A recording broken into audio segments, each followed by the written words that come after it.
which couldn't win the state, despite the fact that Gandola was their governor. In just last year, he was the governor of Kano. The Babari Gabo mobile banking CEO is their governor. So he couldn't rig the election to get his own Gawuna, his own Stuji to become governor. So they were defeated, okay, in that election, only for them to go to court to see if they could probably just reclaim it from court. So they lost. So what they are now doing right now is to see how they can help further cripple the states in their own way, so that the election next time can possibly be in their favor. So here is what they call the ruling from a court in Abuja. Like, why would the court in Abuja rule over local government matter in a state or in Kano or in Zamfara or in Ogun or anywhere? Because Nigeria is a lawless place. They put on affidavit, and then all the affidavits were sealed. And then we equally put some documents to show the court or to prove one and above that why we have the right to come to court and then the court will intervene. And all the people appointed, we have to show the court that they are members, category member of NNPP. Our court found that for clarification, this decision of the court means that all that the council has done has now become null and void, which include the selection of candidates. Yes, all what council has done, or what the governor has done, what the council is that is a nullity. You know, they want to appoint those people to constitute that council, and those people we now appointed. That is what I was saying earlier, that they are members of NNPP and in active politics, which is against the law. So if you do that as member of your party, there is no how you have a playing ground for everybody to conduct free and fair election, and which the law of the Supreme Court is saying that we should give a heavy ground to a national constitution. Democracy. Democracy, that is why we have all these problems.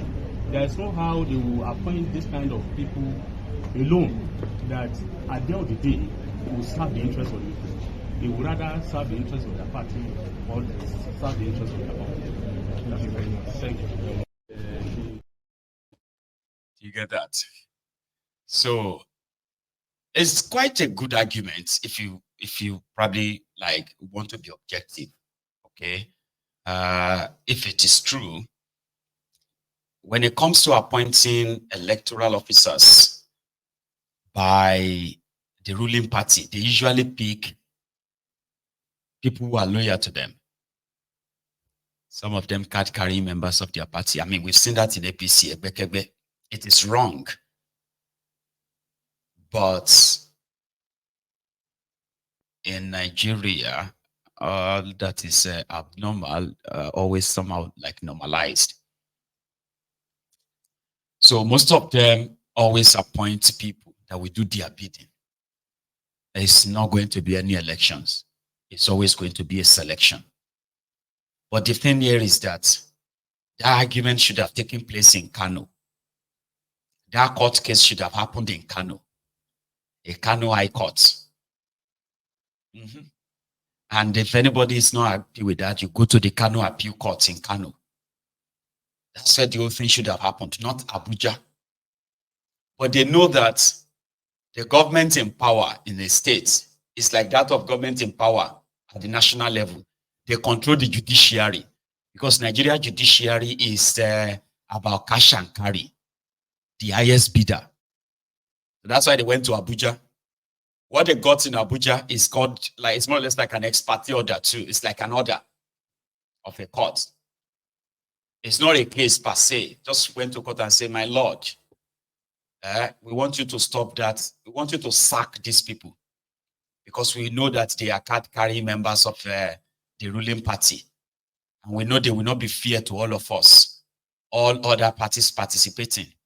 So we want you to sack them. Okay, is that what you want? Yes, my lord. I hereby sack all of the electoral officers of Kano State until the determinant of this case. I so rule. Bam. As your lordship places. And they walk out. Grand press statements.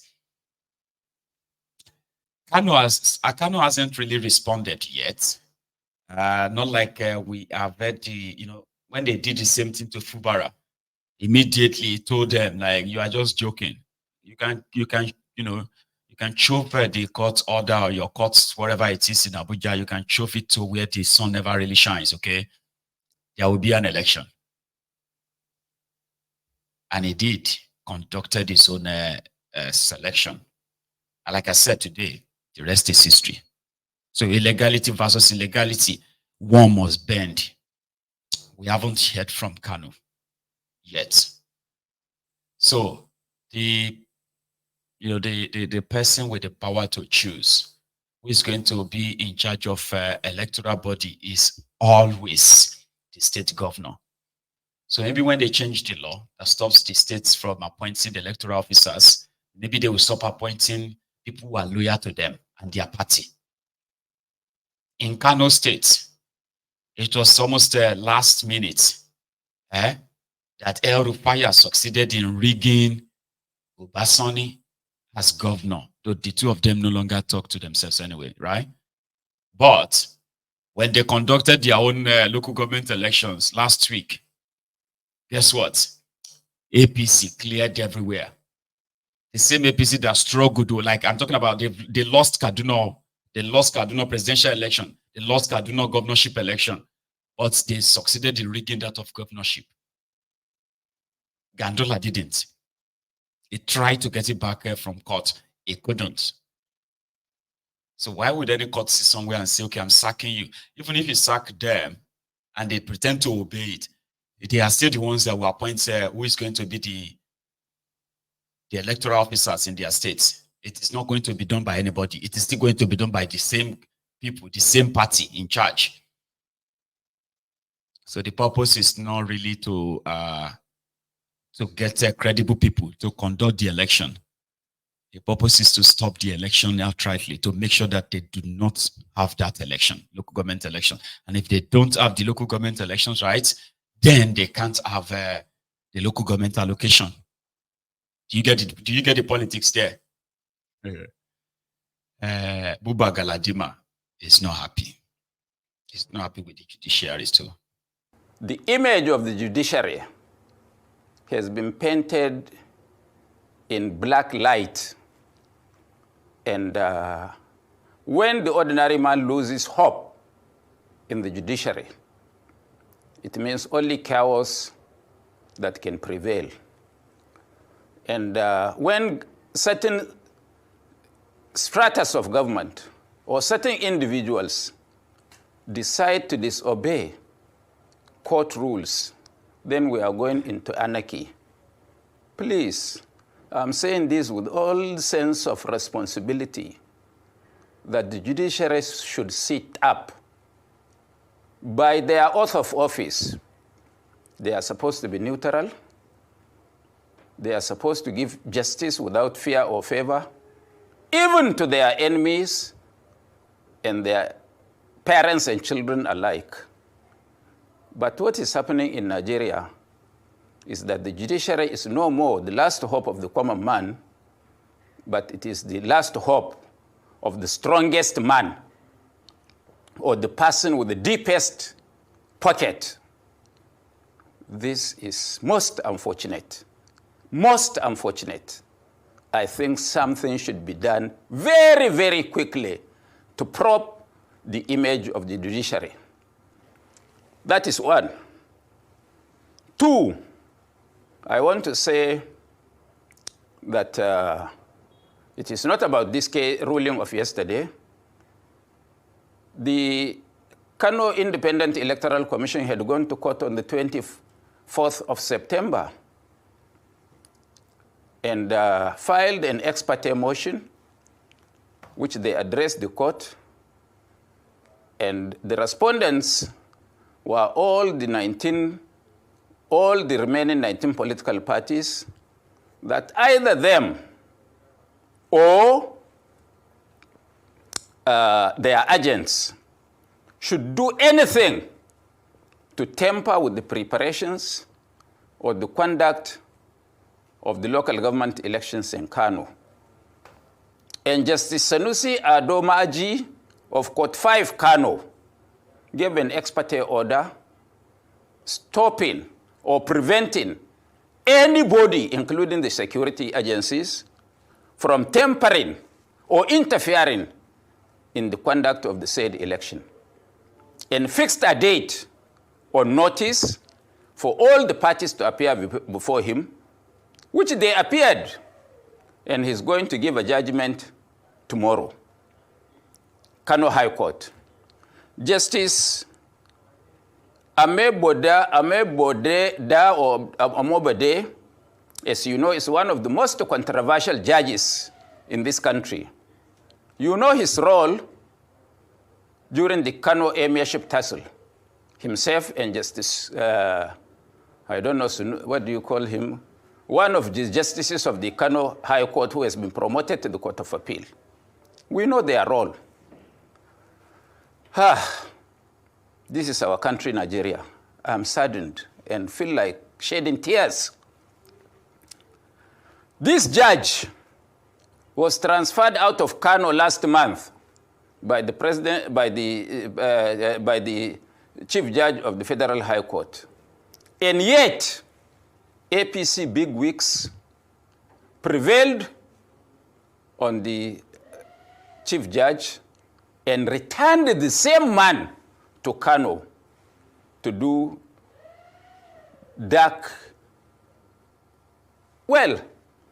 to do what they want. He is now again back to Kano, and this is his first controversial appearance. Well, thank Tope you. and Bolale, I want to tell you that just calm down, please. This is a very serious issue, please. Our country is going the drains. We may have to run helter-skelter very soon. During General Gowon's 90 days anniversary, on Sunday, at ECOWAS Secretariat, Banquet Hall, somebody unknown to me moved to me and told me that there is going to be a judgment on Tuesday on Kano local government elections. And it has already been decided that the judge will not only stop the election, but he will sack all the electoral, all the Kansek empire in Kano. I told him, how can he? He said, well, wait and see. I just dismissed it with a wave of hand. Unfortunately, I am now a foolish man. I could have listened to him and issued a statement on Monday over what had happened yesterday in Kano. And exactly as the man told me, that was what had happened. The details of the case before the judge was that the APC, which was stopped by a ruling of the Kano High Court, which has the exclusive jurisdiction on state laws, preventing any registered political party from interfering in the conduct of that election, has now been breached by the same judge as he did in the Kano Emirship. The image of the judiciary. It is called judicial banditry. Judicial bandits. They tell you to go to court, go to court. Just ask them which court. Nigeria courts to Fiakwa. Order from above say, if you are not comfortable with it, go to court. Which court again should I go to? I don't know. So a court ruled that it sacked all the electoral officers, the entire umpire. And to Buba Galadima, that's the first. And that's the first one. I've never seen anything like this. So And I remember that somebody once said that if you continue to entertain something like this, what you are going to get in return in that contraption is that somebody will just go to that same your court to go and get an injunction that will say, oh, have you do that one? No. Maybe we should try that one. Just go to their court and say, you know what? No more elections in Nigeria. There will likely be a judge that can give that kind of judgment to. Instead of us just saying it to ourselves that no more elections, no more elections. We just approach one of their court judges there and say, Honorable Sir, I need an ex parte order. For what? I want you to rule that there should be no election again in Nigeria. Is that what you want? Yes, my lord. Give my lord 3 Gouda. My lord, Kilemamu, what do you drink? I know any. Okay. Give my lord 1 crate of Heinekens. Sir, tomorrow, just no more elections in Nigeria. You don't know, they will rule it. Yeah, maybe we should even try that one. Since everybody just tried to get food again and again with a charade called election, they won't listen. So maybe we should try that. The African Wahala, what do you think? I'm just saying, because it is about, they say, no be the person we first call police. No be them they win. No. Sometimes, first we first call the police, no be them they win. So we can actually go on there and get an injunction against anybody. They will rule it for you. You just need to probably pay the right price. I just don't know how much that will cost. But somebody said it. You wake up one day, you just hear that a court judge just ruled that no election is also place, and that's it. Before now go say you won't go collect another judge, another something somewhere, the whole castle don't bust already. That is what Nigeria is. Let's leave them in Kano with their trouble. Still in court case. There is a judge who just recently threatened that all this disobedience to court orders should stop, especially when it comes to that of Mazi Nnamdi Kanu. You see, the courts ruled severally, okay, that Nnamdi Kanu should be allowed to have access, okay, to his prayer materials, to have access to his doctors, to have access to his guests in private, to have access to his counsel, talking about his lawyers. But do you know that the reason why Mazi Nnamdi Kanu is saying that he's not going to put up any defense against any bogus charges against him is because whenever his lawyers visit him, right? Whenever his lawyers are visited, right? And then there's something called the lawyer-client privacy, confidential, and then briefing. So you tell your lawyers, you meet with them, you discuss whatever it is, the charges or the case, and then you will do, they will brief you, then you will now kind of give them a briefing as well. So your lawyers would jot down something that they are going to go and develop in your interest in court. But they said that every time that Nnamdi Kanu's lawyers visited, and they have this stuff jotted down to go and develop in their chamber as part of their case and defense and all that, the DSS will collect it from them.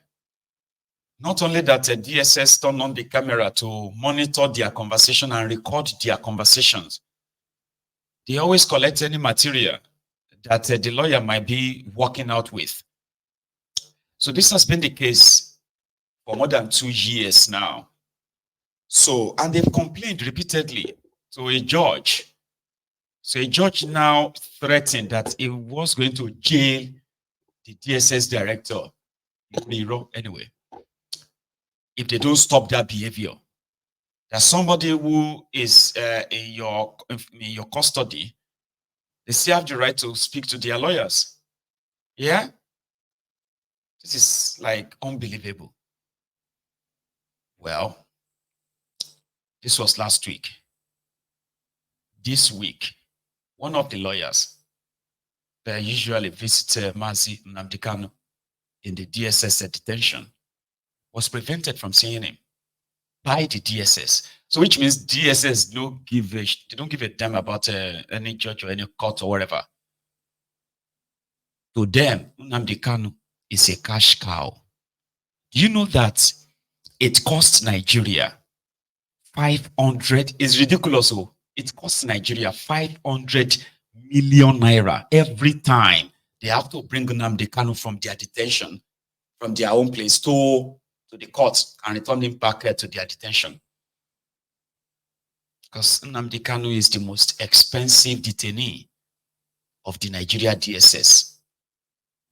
Someone has been probably making a kill so much money for keeping Nnamdi Kanu. Apart from those who are interested in just keeping him as a trophy, within the DSS itself, is their cash cow, the most expensive detainee. They prevented his lawyer from seeing him, which is in itself illegal.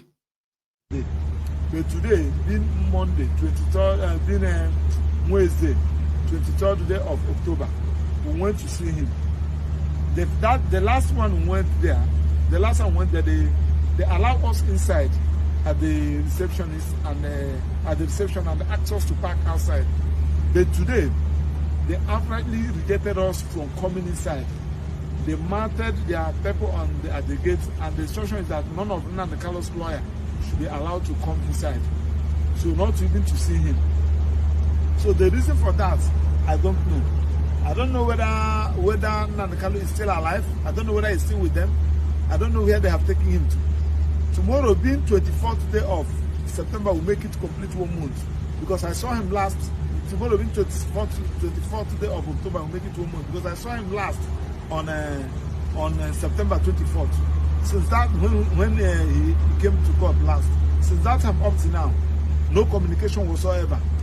This is the document I want to come and show him in respect of preparing his documents, the things that we feel that we can file in court. But now they did not allow us access. Nnamdi Kanu is the only person now, as we speak now, that is facing a criminal trial without a lawyer. In fact, I'm going to actually put up a longer video because it's more kind of detailed. This one is just a short one, so I'm going to put a longer one, okay? But while I will come back to that, okay? So give me a sec. I prefer a longer version so that you can hear the full stuff, the full gist, right? Do you know that even though we have seen the garrulous, criminally personality called Wiri Wike, the minister of the FCT, right? Where he's been on land grabbing spree in Abuja. Do you know that they've already demolished more than 100 houses in Lugbe, and their land are to be reclaimed by Wiri Wike?